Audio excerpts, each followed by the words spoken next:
Welcome to the Pro's Guide to Close Combat. Today's lesson will focus on defending against opponents armed with a firearm.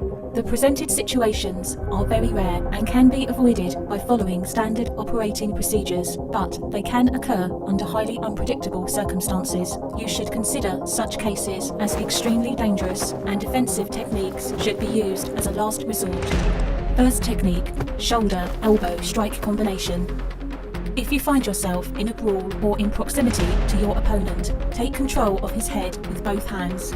Instead of your head, use your shoulders to deliver the first strike. While the attacker is recoiling, push him away and deliver the second blow with your elbow. This combination works perfectly if the weapon is pushed between you and the opponent. Use the barrel and the stock as striking areas while always keeping control of the trigger.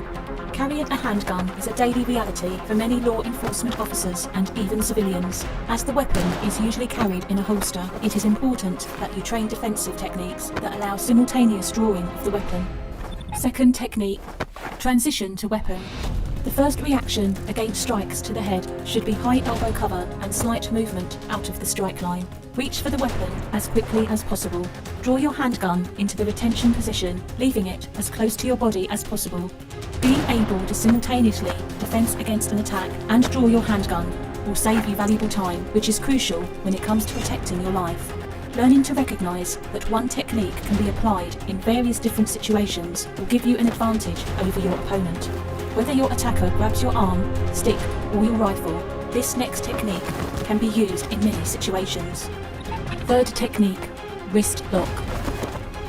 With your free hand, grab the opponent's wrist. This will help you to unlock the opponent's grip and allow you to twist his arm in a circular motion. Use your other arm to exert pressure on the back of the opponent's hand, locking it secure. This technique, while slightly modified to use the rifle magazine as additional leverage, can be used if your opponent grabs hold of the barrel or the handguard of the rifle. Know this technique well and be creative in its application. In this final lesson, we will show you how to escape an opponent's attempt to grab you and how to establish a secure position of control. Fourth technique: wrist lock armbar control combination. Reach the attacker's hand, grabbing across. Twist it thumb down and put pressure on his wrist by pressing it to your chest and lowering your center of gravity. In order to establish control or prepare for handcuffing, slide the opponent's hand to the side and put your palm on the opponent's elbow. Rotate the arm and press down, using your body mass, causing pain in the elbow and shoulder area. Control the head or pull the opponent to the ground to prevent escape from the lock. As with all techniques shown, it is important to practice and know when and how to use your newly acquired knowledge. The main goal of self-defense is to protect yourself and survive a violent encounter.